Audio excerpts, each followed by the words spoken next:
Ladies and gentlemen, welcome to the Beautifully Broken podcast. I am sitting down with my new friend Udo. Welcome to the show, Udo. Hi, thank you. Thank you for having me on. Now, I will tell you, I learned about you and some of the products that you do a long, long time ago. I want to say it was like 2009. And I was working in a production of West Side Story. Very physical show. Very. The dancing is crazy. Oh yeah, yeah. I I was a remember. jet. I remember So West Side Story. Oh, when you're a jet all the way from your west to your last dying day. yep. Oh, Okay, I should know that first living breath to your last dying day. live it. Yeah, there And you go. so there was a dancer in the production, and I was like, man, this is killing me. I'm so achy and sore. And he's like, I do this blend of special oils that's called Udo's Choice.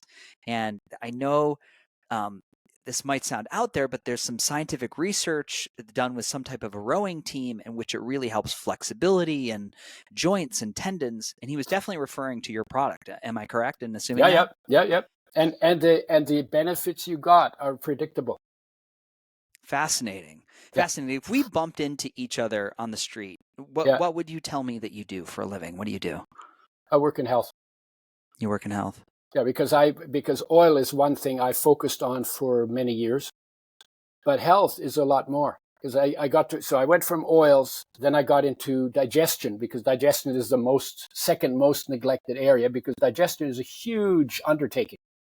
It's like there are a jellyfish. They have no brain at all, but they have a really good digestive system.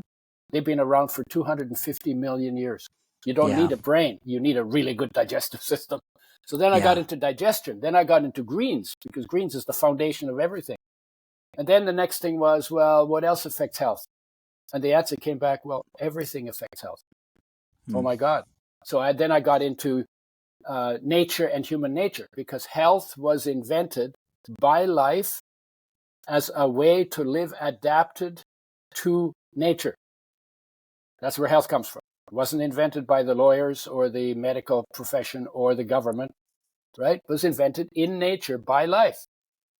And if you want to know what health is, then everything affects health. So you're talking on the awareness level, on the energy level, on the visionary level, which is the positive mind, on the body level, on the protective level, which is the survival mind, on the social level, on the environmental level, and on the cosmic level.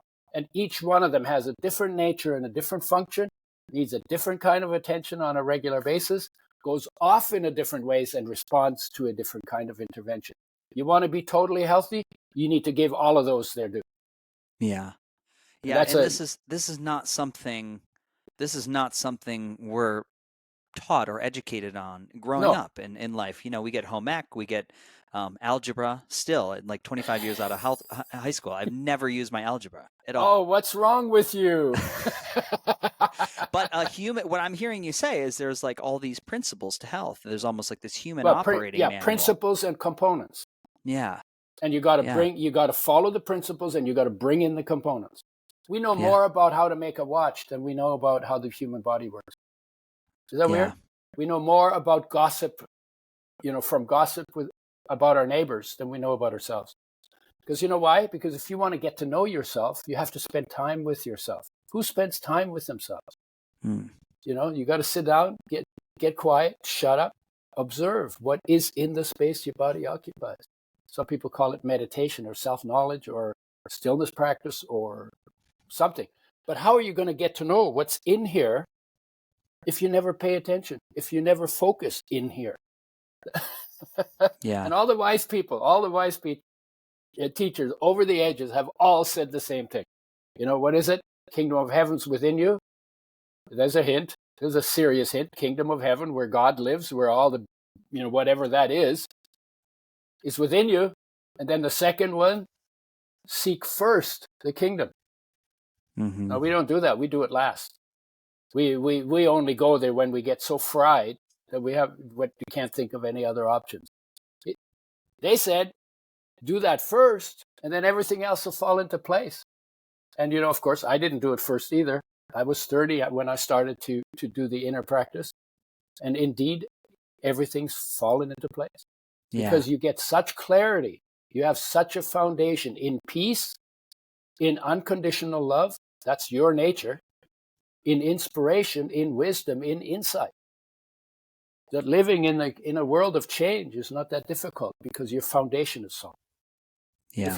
If you don't have that solid foundation, you're living without foundation, and then you get the world we're living in, where anything goes. Yeah, there's so many of us that it's the time that we have these life-altering accidents or the onset of a terrible illness Yeah, we are driven inside to examine and look at these things. Well, what is this body? How does it function? yeah, What is yeah, digestion, and why is it important? Is it more important what I eat or what I digest and what I yeah, break down and assimilate into fuel? yeah. Or what I think, Those are right? big questions. Yeah, yeah, yeah. It's Yeah, just like, I want to go all the way back to oil because yeah. right now oil within the world of the interweb is a very triggering subject. We're looking No at, kidding. I know, and especially seed oils. This is the thing where Yeah, I have yeah. an app on my phone where it's called Seed Oil Scout, and it's looking for factory processed oils used in specific restaurants and where you may want to avoid some of these establishments because there's a healthier alternative. Maybe it's beef tallow, maybe it's an extra virgin olive oil, but a very confusing topic. And wherever you go online, you're going to get a different opinion. Yeah, And yeah, you're someone with a body of work for a large portion of your life who's researched and studies oil. So yeah, could you give us a little education on that topic yeah. from Okay, your so experience? what people are saying is don't use seed oils and don't use omega-6s. And everyone who says that, and by the way, this has been going on for over 40 years because there's always been a detractor in all that time. I started working with oils in 1981 after I got poisoned by pesticides. So I've had my head steeped in the oils for a very long time. And here's what happened to me. Omega-6 is an essential nutrient. That's what I read in the research, right? And essential, when you talk about nutrients, means it's something you have to live and be healthy. You can't make it from anything else in your own body. And because you have to have it, but you can't make it, you've got to bring it in from outside, food or supplement, right? It's number one. Number two, if you don't get enough, you cannot stay healthy. Your health will deteriorate. You will get deficiency symptoms. Those deficiency symptoms are degenerative in nature, which just means your body's falling apart. And those symptoms will get worse with time. And if you don't get enough long enough, you die. That's how important these particular building blocks are. You can't make them, but you have to have them, and you'll die if you don't get them. Okay? So that's the second part. The third part is the good news. If you are deteriorating because you're not getting enough of an essential nutrient, but before you die, because by definition, death is not reversible. Okay? So before you die, you bring enough of that missing essential nutrient back into your diet, then all the problems that come from not getting enough are reversed and you get your health back because life knows what to do with those building blocks, provided you take responsibility here at your mouth to make sure they land in your body so life can do its job in creating, maintaining, repairing, running your body. Okay? And the fourth part of it is you're not allowed to call a nutrient essential until researchers have identified at least one biochemical reaction in the body that requires that nutrient. And without that nutrient, that vital biochemical reaction cannot take place. That's the definition of an essential nutrient. So I knew that. And, what is this? This is like 18 minerals, 13 vitamins, 9 essential amino acids from proteins, and 2 essential fatty acids, omega-3 and omega-6, from oils, right? 42 essential nutrients. You got to have them all. And if you want optimum health, you need them all in optimum quantities. Minimum health is probably not a goal to shoot for, right? So I read this and says omega-6 is an essential nutrient. And the very next study said omega-6 gives you cancer and kills you. And my head exploded because I was like, wait, I have to eat it so that it can kill me? You know what? How's that supposed to work? Right? And I said, there must be something I'm missing. You can't have it both ways. It doesn't make sense that something essential to your health would give you cancer and kill you. And it was that conflict, that contradiction, drove me nuts. I guess I have some strong OCD genes. And it made me look deeper. It said, I must be missing something here. Why would that be true, and why would that also be true? And it was that contradiction that made me look into how oils are made and the damage done to oils by industry as well as by us in the frying pan. And so then what I then found out was, okay, well, in order to make an oil, first of all, oils are the most sensitive of our nutrients. Omega-3 and omega-6 are both very sensitive to damage done by light, by oxygen, and by heat. So we need to protect those. More than any other nutrient, they need protection from light, oxygen, and heat. Not only that, but omega-3, which was only established as essential in 1981, the year after I got poisoned, where it had been known for omega-6 since 1929 and confirmed in 1968. Omega-3 is 5 times more sensitive to damage done by light, oxygen, and heat than omega-6. So it's a nightmare to work with. But I also found out omega-3 is too low for optimum health in 99% of the population. And every cell requires both omega-3 and omega-6, and they compete in the body for enzyme space. So if you get too much of one, and if you don't get the ratio right, you get too much of one, it'll crowd out the other, or you get too much of the other, it'll crowd out the one. So you need to look at the ratio of them as well. And so then, and at that point, I said, okay, well, I've been poisoned by pesticides. I don't think so in the process of doing that, the oil is 0.5 to 1% damaged. It's treated with Drano, sodium hydroxide, very corrosive base, then with a very corrosive acid called phosphoric acid. Then it's bleached with bleaching clays, which makes it rancid. And then it has to be heated to frying temperature for half an hour to blow off the rancid molecules. And so I thought, well, 1%, damage, that's maybe not a good idea. So I called the Oil Chemist Society.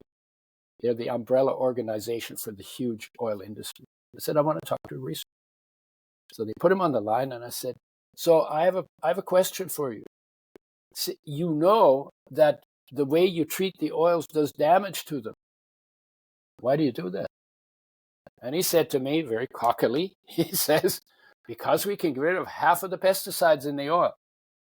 And in my head, there's like a little explosion. It says, oh, I didn't even know there were pesticides in oils at that point, right? But I didn't say anything. So I said, I didn't say that to him. I said to him, why don't you start with organically grown seeds? Then you don't have a pesticide poison problem. Silence at the other end of the phone. And I don't know, it might have been 3 seconds, but it seemed like 3 hours. So I'm waiting. He said nothing. And then when he came back, he was really angry. So I don't know what your problem is. The oil is only 1% damaged and it's 99% good. And if you got 99% in an exam, you'd be damn happy, wouldn't you? So now I'm thinking, well, maybe I'm overreacting. It is only 1%. So now we had a saying in university, when in doubt, do the math. You know that saying?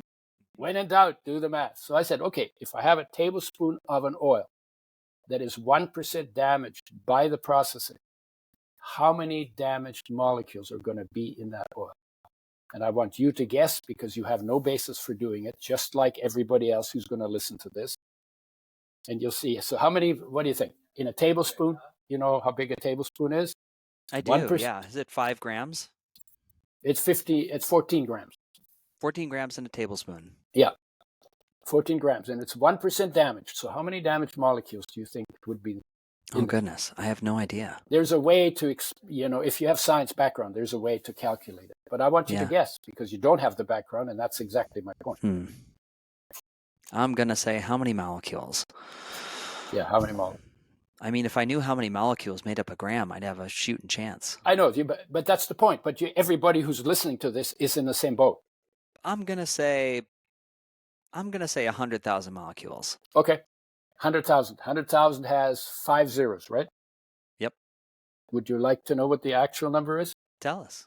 Your number is a 6 followed by 14 zeros too low. 14 zeros is 1,000, million, billion, trillion, quadrillion. It's 60 quintillion damaged molecules in a tablespoon of oil that is 1% damage. Now, so you've underestimated the damage that you're taking in when you eat those oils. And I'm talking to you and everybody else who's listening and everybody else who's not listening too, right? Yeah. You are underestimating what you're doing to yourself, the toxicity you're putting into your body by a quadrillion times. A quadrillion is a really large number. So then I say, listen, you're going to fly home for the holidays and you go to the airport and you got your boarding pass and you're about to board the plane and somebody taps you on the shoulder and this is Mr. Truth Teller. You know that this person only ever tells the truth. He says, by the way, did you know that your chance of crashing and dying on your flight home was quadrillion times higher than you thought it was? Would you get on the airplane? Absolutely not. And I was in Ireland. I said I would canoe back to Canada. Yeah. I still Right? want to not get on the airplane. No, I understand. But my point is that we're doing this every day, and we're not doing 1 tablespoon. It's generally 2 to 4 tablespoons. Yeah. And then not only that, we're frying those tablespoons of oil. So you have to multiply that number by another 3 to 6 times. And there's pesticides in those oils. And they're in plastic bottles, so the plastic leaches into the oil. And then you do that for 30 years every day. So you got to multiply that number by 11,000. That's about the number of days in 30 years. And then you start thinking about, this is what I am deliberately, not knowingly, but deliberately doing to myself every day.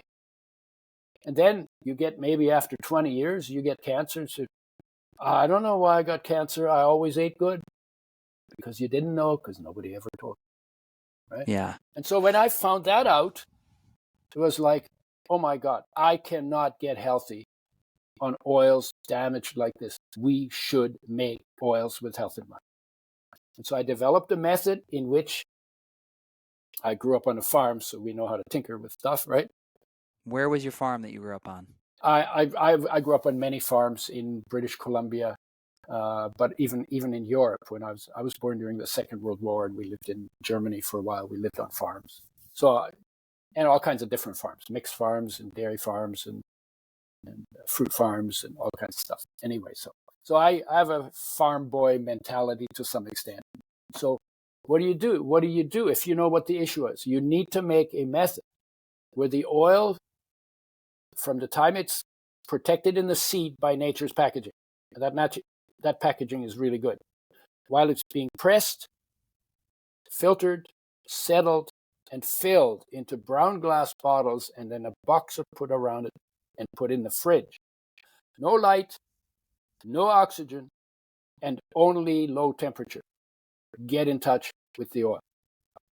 And it has to be a very, very tight system. In fact, I've had people try to copy the system, and when I saw what they did, is like their oil tasted awful, because they deteriorate easily from light and oxygen, because their system of making them was too sloppy. So it has to be a super tight system, right? Yeah. Now, if you have nature's packaging, there are flax seeds that were 5,000 years old, found in caves in Switzerland. And when they pulled out those seeds, they planted them and they grew. That's how good nature's packaging can be, right? Yeah. So we started making flaxseed oil, because that's the richest oil in omega-3, and omega-3 is too low in 99% of the population. And that came out in 1986. And the people I worked with started saying it's the best source of both essential fatty acids. I thought it was only the best source of omega-3, because it doesn't have much omega-6 in it. It's 4 times more omega-3 than omega-6. But I couldn't prove it, so I did an experiment. I used only flax oil as my source of oil in the diet. And within 3 months, I had dry eyes, skipped heartbeats, arthritis-like pain in finger joints, and thin, papery skin. It was a classic omega-6 deficiency symptom. Fixed them by eating sunflower seeds, which only have omega-6s and no omega-3s. So brought the balance back, and then at that point said, you know what? We should make a blend where you cannot become omega-6 or omega-3 deficient from it. Get the balance right so both of them do their job in the body, because they compete for enzyme space and they have some opposing function. So you need to make sure that both get their due. And that's how the blend came about. That's Udo's blend. Right?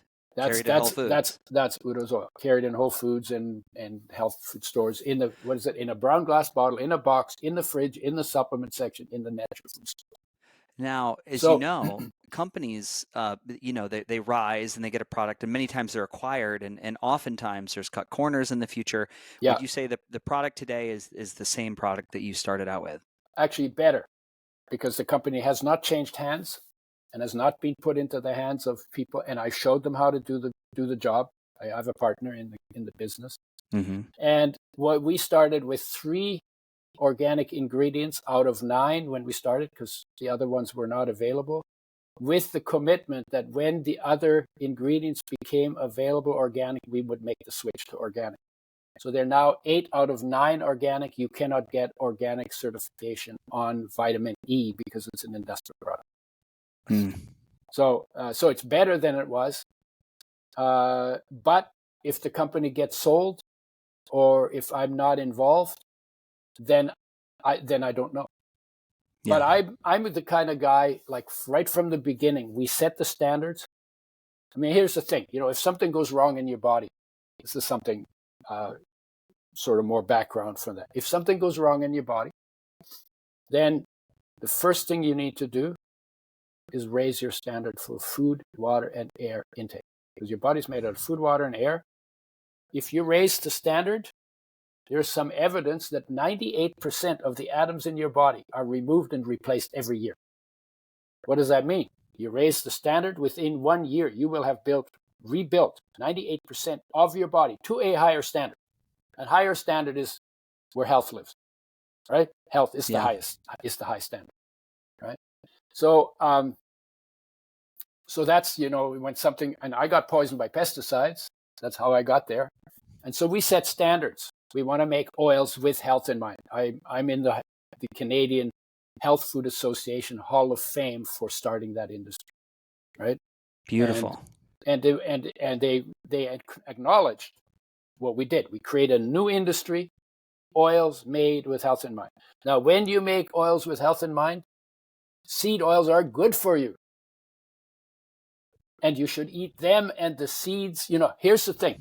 They say seed oils are bad for you and omega-6s are bad for you. But most of our seeds and nuts have omega-6s, more omega-6 than omega-3 in them. And when you eat seeds and nuts, that's associated with longevity. Well, what are you saying? What are you saying? The oil is poisonous, but the protein protects you? Or what are you saying? No, and longevity until the last 5 years has increased every year, starting from 1900, when the oil industry began to get bigger. We've actually increased longevity. And, where are we getting our diseases from? Well, there's only 3 ways. You're not getting enough essential nutrients. That's number 1. Number 2, you're getting too many poisons. That's number 2. That's a big one. And number 3, your digestion isn't working, so you don't get all your nutrients and you create toxicity in your own system. Those are the only 3 reasons for getting physically sick. Now, you can also get sick from thinking stupid, and then, of course, acting stupid on that, right? So you can get sick for other reasons. But in terms of physical causes, too little of what you need, too much of what you shouldn't have, and poor digestion to take those things down and make them available to the body. Yeah. I have a question for you. I'd love clarity on the, and I'm not an expert in this subject, but there are times when I've read, so if you look at omega-3, right, and there is a source that could come from a flaxseed, there's a source that could come, let's say Norwegian salmon. are those omega-3s processed within the body through the digestive pathway in the same way? I've heard there's a different conversion rate or a bioavailability between, is it Yeah. ALA and an omega-3? Can you Okay. explain that for me? Okay, let me go back to the last question, then I get to this, okay? Of So course. the point that I'm making in all of that, all these people who are talking about seed oils are bad and omega-6s are bad, they're half right and half wrong. They haven't done their homework. They're blaming the damage done to oils. Sorry, they're blaming the oils and the omega-6s for the damage that you should be blaming them on, that they should be blaming. It's the damage that causes the problems. And then studies are done with these damaged oils, but nobody in the studies talks about the damage. So they get some negative results. So then they blame it on the oil. And these guys are all people with big mouths who haven't done all their homework. Every one of those people. And not one of those people who's written books, and there probably been at least 10 books that say no seed oils, no omega-6s. Not one of those people has ever talked to me. Not one. And I've been very open. I'm obviously open to have the conversation. And then what happens is they make assumptions. They don't know their homework, and they want to be loud because that's how you get attention. Yeah. Yeah. And then they mislead everybody. So, okay, now I'm done with that topic. Okay. So I mean, it's beautiful. It's beautiful. It's beautiful to pull it back and just see the nuance in the topic. But as I'm hearing you speak, I'm like, of course. This is a molecule nature has given us, and nature divinely designs these elements for the body to take in and grow from. It doesn't necessarily make them bad. And humans nature make and them God bad. make them pretty sensitive, so we need to take care of them. Yeah. They're like, lettuce is a perishable food, right? That's correct, yeah. So From my experience. So are oils rich in essential fatty acids, and they need the same care that lettuce does. And we don't want to give them the care, and we want to cut corners, and you can't do that if health is health is sensitive to input, right? So you want to be healthy, you need to take care of it. It's precious. It's so precious, and it's sensitive, and it's vulnerable, and it's fragile, and you need to take that into account and act accordingly. Yeah. So now fish oil and flax oil. They used to say about fish oil, 30% of the population cannot convert enough plant omega-3s into fish oil omega-3s. This is like before we started with flax oil. And that meant 70% of the population doesn't need fish oil because they can do the conversion. When we came out, the week we came out with flax oil, one of the companies, I know which company and I know which person in the company, started to say the body cannot convert flax oil into fish oil. Just like that. That became the marketing thing. And then they started to say things like, the only reason for plant omega-3s is because they turn into EPA and DHA in fish oil. Right. But you can forget about the flax oil if you eat fish oil. Okay, there are so many problems with that. That statement. I have never recommended fish oil because fish oil omega-3 derivatives, so EPA and A, are not essential nutrients. ALA is the essential. The plant-based omega-3 is the essential nutrient. If you get enough of that in your body, and 99% of the population doesn't, then your body can make EPA and DHA from that. Now, why would you want to do that? It's because EPA and DHA are 5 times more sensitive to damage by light, oxygen, and heat than the omega-3 plant-based, which is 5 times more sensitive than the omega-6 plant-based that is in all of those damaged oils. Yeah. So how much damage are you going to get in the fish oil? And how sensitive are they? Well, you can buy fish oil in little glass bottles and keep it in your fridge. You open it up, you stick it in your fridge. The moment you've opened it, within days, you can smell the rancidity. That's how sensitive they are. That does not happen with Udo's oil. That does not Yeah. happen with the plant-based because it's 5 times more stable. Yeah. I mean, Not only, if not I o- can, yeah, yeah, no, I was just going to share, and today I don't take fish oil yeah, because is exactly what you're saying. I'll commit to a brand, and then there'll be some study on, it's either been contaminated or it's got processing issues, or yep, somebody's established that it does go rancid. So yep, I've been at a loss for a while, and yep, I was just, I go all over the world talking about health and tons of events and thousands of people, yeah, yeah, and it's hard to nail down somebody. And I ask, and people most of the time they don't have a brand to tell me. They don't have a yeah, referral yeah. brand for a I good quality fish oil, because yeah, that target moves a lot in that space. I get to give you a brand too. So, um, so the first thing is that the fish oils are super sensitive and they're damaged more even than the seed omega-3s. That's one issue, right? And they're treated kind of the same way that the cooking oils are treated, with the sodium hydroxide, phosphoric acid, bleached, and fried. the short version, right? The second thing is that the reason why we don't convert plant omega-3s into fish omega-3s so easily is, number one, we're not getting enough starting material, because we've actually decreased our intake of omega-3 down to 1/6 of what people got in 1850. And we've doubled, tripled, quadrupled, maybe even 10 times our intake of omega-6. So, and they use the same enzyme systems in the body to unfold their derivative reactions, and then to unfold the health benefits of those derivatives. Okay, and there's a whole bunch more than EPA and DHA. There's eicosanoids. They're called prostaglandins, prostacyclins, thromboxanes, leukotrienes, and they are hormone-like regulating substances that regulate cellular activity in almost all cells 24/7 on an ongoing basis from conception to death. So these are major regulators in your body. Super important. If you get too much of one, it crowds out the other. If you get too much of the other one, you crowd out the one. I've already said that. I know. But it's important. So the issue is not that the body can't convert. The issue is that we haven't given the body enough starting material to do the job. And when you get the balance right, conversion is not a problem. Nobody ever complains about omega-6 not being converted. Hey, those are the same enzymes.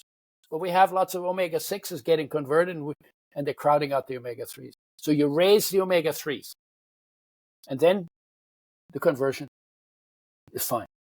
Mm-hmm. Right? So that's the second thing. So we're being told we can't convert, and it's a lie, because we can convert. We're just not getting enough starting material.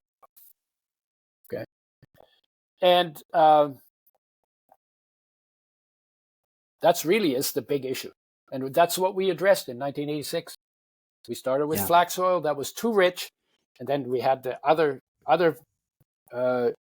inhibition problem, and so we said, okay, no, we need to make a balance and get the ratio right. We have twice as much omega-3s, omega-6, and we tell people to stop using damaged omega-6s, because the omega-6s also need to be made with health in mind. So in the blend, you get omega-6s also made with health in mind. Yeah. And Yeah, so, I know yeah, you've done some, because you can look at the science and the data and look at the conversion ratios, but you've seen tests and trials and what happens in the human body. So what's been your experience? Have you looked at people's blood work or labs or functionality when they start using something like an Udo's blend? what we did was we did a couple of studies, one with strength athletes and one with a mixture of athletes. One was done internationally, the other one was done in Denmark. Mm-hmm.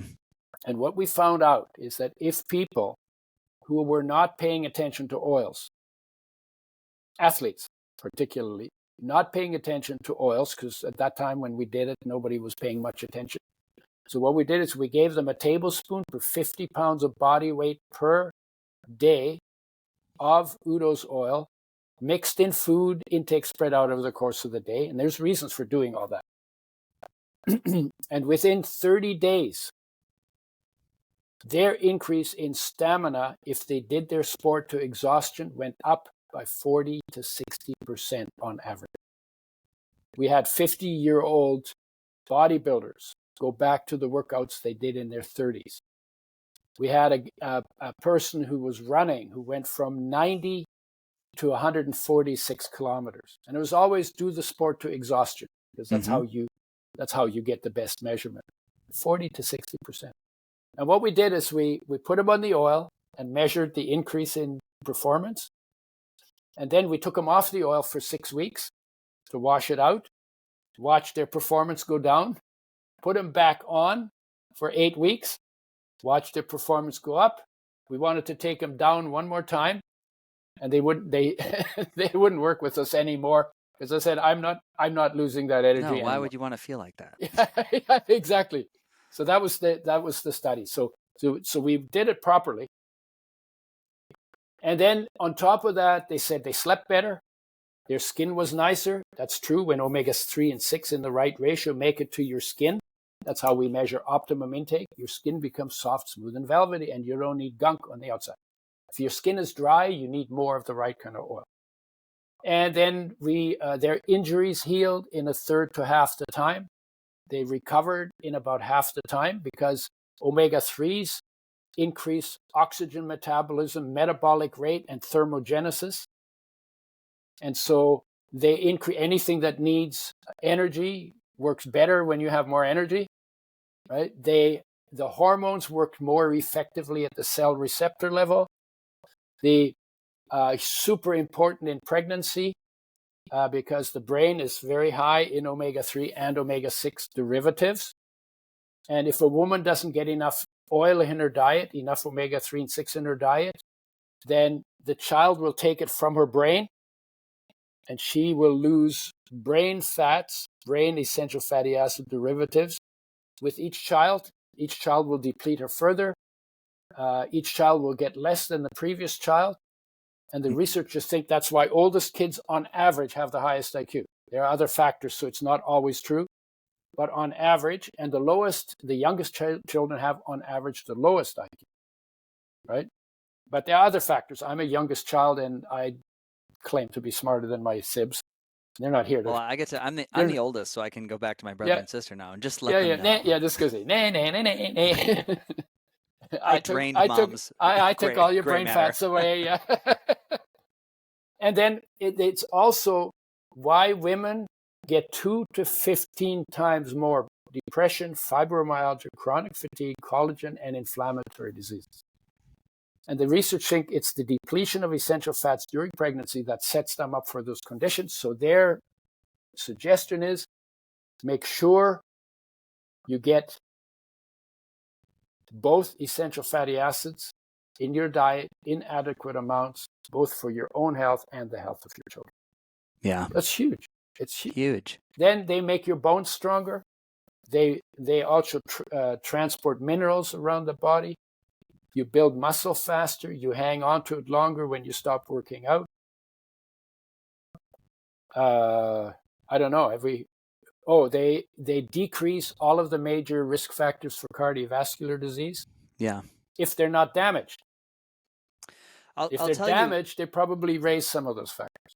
Yeah, I'd love your insight. You know, one of the in the world of chronic illness, which we talk a lot about on this podcast, one of the treatments that spans many of these different labels really doesn't matter what you have, is the use of phosphatidylcholine or the different lipids. They'll do either an IV infusion or they'll do a home dosing of this. And many times they'll find that the membrane becomes damaged, especially with black mold exposure, Lyme disease. And then you'll find this happening. You find the body does not want to lean forward into this new homeostatic balance of chronic wellness because we are missing some of these fats. And I just wonder do you know where does a phosphatidylcholine, is that sourced from a flaxseed or no? No, it depends. You can make those. You can make them in the lab. But the issue of it is what is your phosphatidylcholine? What are the fatty acids in it?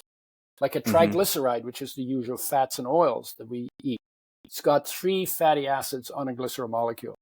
The phosphatidylcholine has two fatty acid molecules on a glycerol molecule and a phosphate group with a choline on it. And those are membrane proteins. The reason why membrane proteins are used is because they're conserved. They're not just junked out for energy by the body. That's what happens to triglycerides. The the phosphatides, or phospholipids, they're called, they're conserved. They're not digested for energy. They're conserved and they're picked up by the membranes. What's important is what are the fatty acids in the product you're getting. The phosphatidylcholine used to come from soybeans. Soybeans have some omega-3s and quite a bit of omega-6. And lecithin was a phosphatidylcholine product. Yes. And that was one of the rare sources of omega-3s before we started working with omega-3s. Okay. The better your membranes are built, the more essential fatty acids they have in the right ratio, the more the cell membranes work. And I think some of the issues that are addressed by that are the issues of when membranes are made from damaged fatty acids. Then you end up with damaged membranes made from damaged fatty acids. I think that's where the function is. But the phosphatidylcholine needs to be undamaged. Yep. And that's true in when soybean oil is made, that's taken out before the oil goes through all the chemical stuff. Yeah. And so the lecithin is probably in better shape molecularly than the oil is. Yeah, so there's like one company I'm drawing a blank on the name right now that everybody recommends in that space. Yeah. Also, walk us back. You said you were going to give us a name of a fish oil at one point. I know. I'll get to that in a second. I want to say one more thing is that you need to make a distinction between food oil foundation and supplement in the area of fats. And why is that? Because fats are one of the 3 pillars of nutrition. These are major nutrients. And we're talking tablespoons. We're not talking little pills. Okay? Yes. So what Udo's oil is a food oil foundation oil.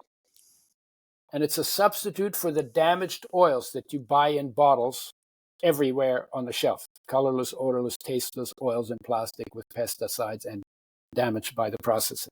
Okay? So this is a food oil. You don't want to use it for cooking because cooking will destroy the oil. What you want to do is you want to go back to cooking in water or not cooking at all, which is what nature's standard was for all the creatures that eat, fresh, whole, raw, organic, local. And you add the oil to the food after it comes off the heat. So that way you don't damage. So we have use is also important. And then I have a statement, I call it my all, some, none statement. It goes like this. If you want to be healthy, all of you need your food oil foundation made with health in mind. Some of you might get further benefits by adding a supplement to that food oil foundation. The supplement is an add-on. It's not a substitute. A lot of people are saying fish oil or no. Flax oil is foundation. Fish oil is supplement. Okay. Udo's oil is foundation. The capsule oils are supplements. Okay. And then the third part is nobody can be healthy on supplement alone. It's not enough oil for human beings. We need more fat than any other creature because we have the least hair and the least protection, need the most heat, and omega-3s give us heat and keep us warm in winter, right? And they're northern and southern oils at the poles where it gets cold. That's where the high omega-3 products are from. Mm-hmm. Now, to go back to your supplement oil that you want that is made with health in mind, krill is your choice. Krill oil. Why? Because krill oil is about 40% phospholipids, what we were just talking about, that are not burnt for energy, but conserved into your body and built into your membranes. The oil is low on the food chain, so it's the least contaminated. The way it's made is not the way the fish oils are made. It's made by being dissolved out of krill with alcohol. And the oil is not damaged for that reason. It has its own fabulous antioxidant called astaxanthin, which is a red pigment, which is why krill oil is red. And it's a sustainable industry because they figured out how much there is and how much they can harvest sustainably before they first pull them out. They never did that with the fish oil, and there is some pretty good evidence that by 2024, there will be no fish in the ocean because we've overfished for like probably 300 years, always gone from place to place, never set the limits. Now the fish that we catch are a third the size they used to be 100 years ago. So we're fishing babies, right? And our methods for harvesting are more efficient than they ever were. So we're doing everything in the direction of destroying an industry that at one point was a very good industry. And the fish oils, they used to have benefits, but then 20 years ago or so, they started processing them more for two reasons. One is to get rid of the nasty smell. And the second reason was to get rid of the PCBs and dioxins, which sometimes went up as high as 1,300 parts per billion. The government, the researchers said there is no safe level of these super toxic molecules. The government said, well, you have to bring it down to 90 parts per billion. So now they have to bring it down to 90 parts per billion. That requires more processing. That does more damage to the oil. And now you find that in the oil, in the fish oil, there might be 300,000 to 400,000 times more processing damaged molecules than PCBs and dioxins and other industrial toxins. So at some point, the number of molecules you damage, oil molecules you damage, are going to hurt you more than the PCBs and dioxins. Yeah. And nobody's paying attention to that. And it's kind of like, well, it's, you see that everywhere now. People hide the facts. People hide the inconvenient truths, right? And unless unless somebody like Kennedy comes along and says we're going to fix all this stuff, I don't know if he's gonna or not. But I live in Canada, so But is it a good idea to look at how much damage we're doing to ourselves and our health and our children and each other with all the toxic molecules that we've created that never exist in nature, that life never made a breakdown program for? Yeah, you know what? If you think life is important and health is important, you have to address that stuff, right? Yeah. I would, I do a really, since 2009, I've done a strong foot forward effort I eat whole foods. I eat clean protein. Yeah. It's rare I eat out at a restaurant, but I do. Organic? I have my places that try to use clean oils, and if I do eat outside of that, I can notice immediately in my digestion. I'd be really interested to hear how you work with food to stay as healthy as you are. How young did you say you were? 82. I'll be 83 in May. You look fabulous, and your vigor is incredible. Ha!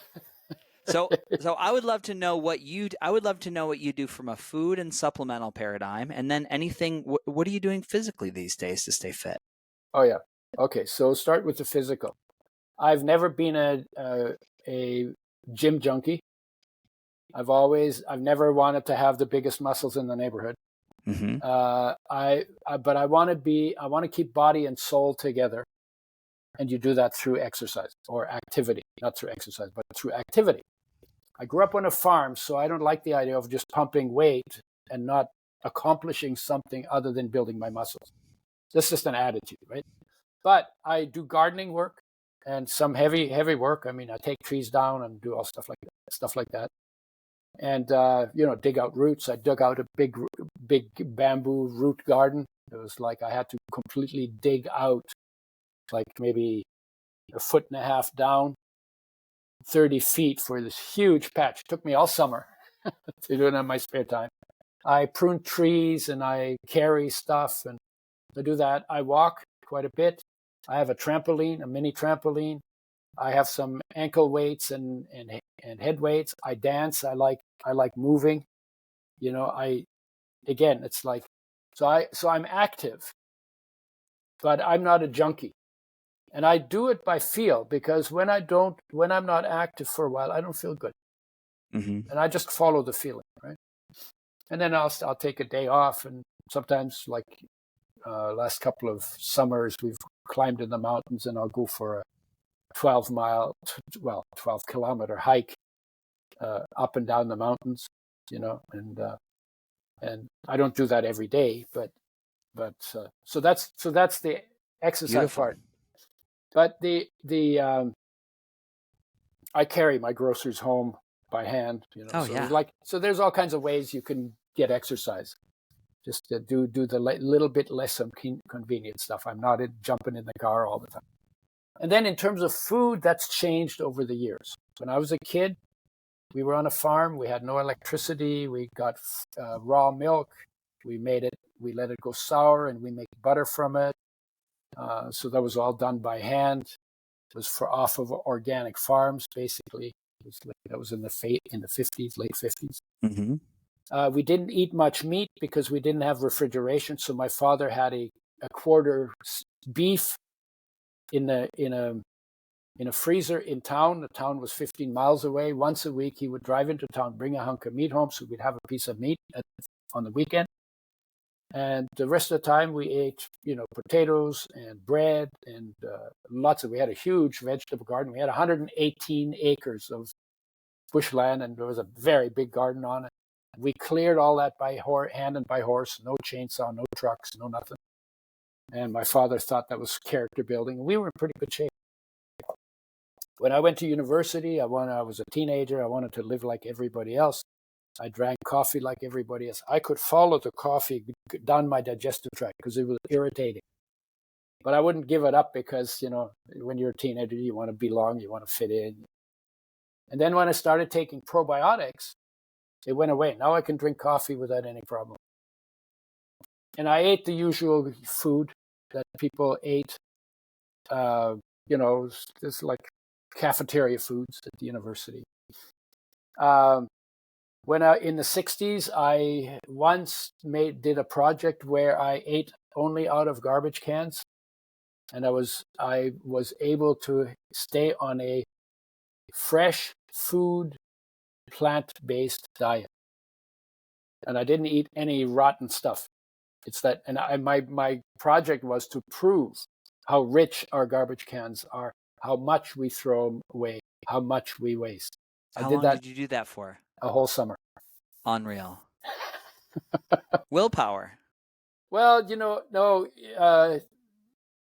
you know, when you have an insight and you want to check out something, you want to know something. For yourself, yeah. Yeah, it's not hard. Willpower isn't hard. You have an insight. It's most of my changes I've made in my life come from insight. And it's kind of like, oh, well, that doesn't make sense. Well, what makes sense? Oh, that makes sense. Okay, let me try that. And how else would you know what happens if you don't try new things, different things? So I'm an experimenter, very much. I'm a science guy, you know. I'll bang things together to see which one is stronger. You know? Just stuff like I did that as a kid. And then over the past 20, 30 years, obviously, making oils with health in mind was really good for me. I used to eat a lot of raw plant-based foods just because I could take a cabbage to work. I didn't have to package it. I didn't have to cook it. I didn't have to fancy it up. I just had it on my truck seat. And when I wanted to eat, I would eat a bite of cabbage. And I like cabbage. I like cabbage, and I like broccoli, and I like plants, and we had this big garden, so I'm used to eating vegetables. I pretty much eat mostly plant-based, mostly raw now. And it's funny because people say, oh, you know, raw food is hard to digest. I'm an O blood group. We're supposed to be the meat eaters. I do better on vegetables. And I'm not doing it from a philosophy. I'm doing it from paying attention to how my body feels. And how do you know how your body feels? Well, for me, that comes from taking time every day to sit still, to do nothing, to just shut up, get out of my head, bring my focus into the body space, and feel what it feels like. And when you're good at doing that, and you do that often, your body talks to you. Oh, you feel something. Oh, got a fart coming. Whatever it is, your body's always talking to you, right?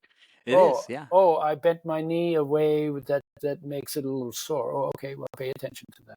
So, and I'm a huge proponent of that. I think of all the things that human beings need to do to survive this century, the single most important one is to take time, sit still, tune into what they are, and to discover how incredibly beautiful it is to be alive in human form. And in that human form, there's a peace that is centered there, but goes out to infinity. So everything, the whole universe is unfolding in a perfect peace, but your access to that perfect peace that is everywhere is actually through the core of your own being. And if you don't see peace everywhere, it's because you're not looking from the core. Peace is not looking. Peace only sees peace. Within that peace, there is an energy, we call it life. It is actually a fraction of solar energy. And that's filtered through space, then through the atmosphere, then into plants, then activates electrons that then bond to create molecules out of atoms. That energy is stored in those molecules. You eat those as food. In your cells, those bonds are broken. The energy is released. Now you call it life or life energy. But you're actually a solar energy gadget, right? When somebody says, you are my sunshine, they're wrong about the my, but they're right about the sunshine. You're sunshine. Yeah, you are sunshine, right? And in fact, if I say to you, hey, Freddie, whose body is that? What would you say? I'd say it's my body. Yeah, it's my body. That's most people would say it's my body. But you know what you just said? You've just told me you're not the body.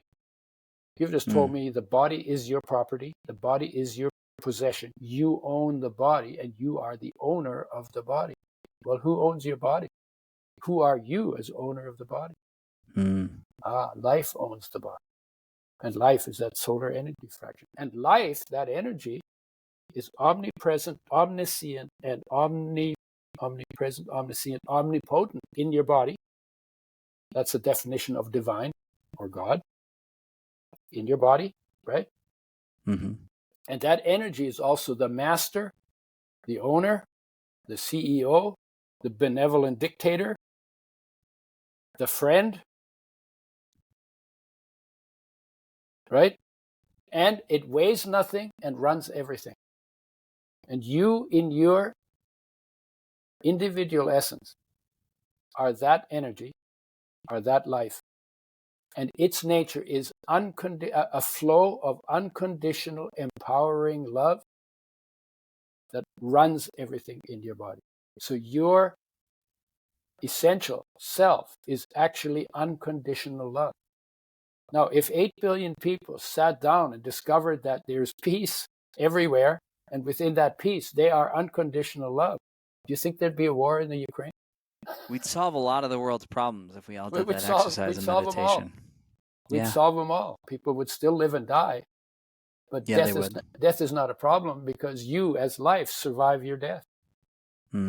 Right? You can't destroy an energy that's formless to begin with. The only thing that is destroyed ever is something that has form. You get born, you're going to die, right? Yeah. But the energy, the energy is formless and indestructible. So of all the things to do, and from that place, when you're in that place, there's also inspiration there. There's also insight there. There's wisdom for living. If you want a leader, you want to follow a leader, why don't you follow the one inside of you that's leading your life? Right? And every human being can follow the same leader. We don't need one in DC and we don't need one in Ottawa. There are things those guys can do. But the most important leader for every human being is the life within them, the master within them.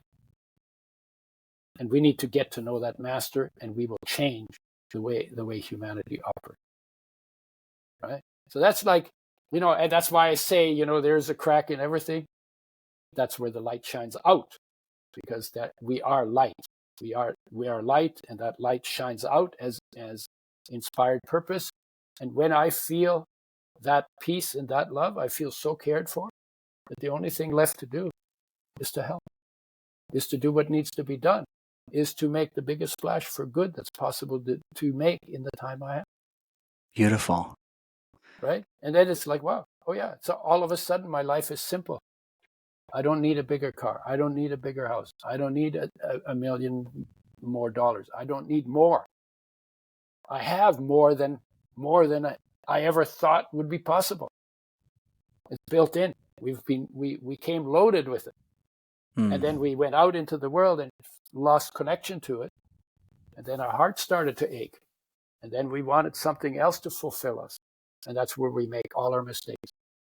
Because we expect, I got married and, I saw the goddess in the lady, right? Oh my God, there's my fulfillment, right? She saw the same thing in me. That's how the attraction happened, right? But the truth was, she couldn't get to what I saw in her. She herself couldn't get to it, to bring it into the relationship. And I couldn't get to, in me, what she saw in me, to bring it into the relationship. So, well, then where the hell is the love in the relationship supposed to come from if both people can't get to it within themselves? Bring it up. So then guess what happened? 6 years later, it ended. Very acrimoniously, very bad for the kids. Why? Because neither she or I had done our homework. Because you need to do that homework before you load yourself onto somebody else. Yeah. Beautifully said. And Udo, then expect them to carry your load. and then expect them to carry a load. Udo, there's so much to unpack. We're at our Yeah. hour. I do want people to, where do people go to find more about your work and your musings and the things you're putting out there to be of service in the world? Yeah. Okay. I'm on Facebook. I'm on Instagram. I have a YouTube channel. If you go on Google and write in Udo Erasmus, that's a funny enough name that I always show up on the first page. If you go Udo Erasmus /podcast, some of my podcasts up there are there. I have a website called udoerasmus.com. It's kind of a mess. We're creating now for my two next projects, which is total health based in nature and human nature as a teachable field. So we're just beginning to build that. It's still a mess. And, I'm active on Facebook more than any other place. I'm not hard to find. I have a book called Fats That Heal, Fats That Kill. There's quite a few copies of that around. And I'm writing a book now called Your Body Needs an Oil Change. I'm not that hard to find. And, well, I can't wait. I'm definitely going to run to the store before I go to dinner tonight and grab a bottle so I could do my 30-day test. What's the 30-day test? Oh, you mean in terms of working out to exhaustion? So I'm 180 pounds. So what do I need? I need a tablespoon per 50 pounds of mass. Yeah, three, four tablespoons. 3 or 4? Depends on how warm it is. In winter, I use about 4 tablespoons a day. Yeah. In summer, I use 2 or 3. And that's because you burn more of it for heat in winter. That's in places where it gets cold. Well, you in Texas, you guys have it relatively easy, although sometimes it does get pretty cold. Right? But where I am, it's cold in winter. And I used to be very cold sensitive, and that changed when I started taking omega-3s. I didn't know about omega-3s as a kid. Nobody's talking about it. And now I walk around in Vancouver. It doesn't get that cold in Vancouver, but it gets freezy. I walk around in a summer jacket. I never wear a winter jacket. Yeah. And Same. I'm 82. I love it. Thank you for being a guest on the Beautifully Broken podcast. We could have 25 podcasts. Well, dude, if you want to do more, let's do it. We'll do more. Yep. We'll do more. Thank you for being here. There's Thank you. Many beautiful, beautiful moments you shared with us, and I can't wait for everybody to hear this. Thank you. And I love your energy, because it makes a big difference to my delivery, your energy. Thank you. And Big thank love. you for being an amplifier for the message. If it has value, I hope a lot of people benefit. That's what we're doing here. Yeah, that's what it's about. Namaste.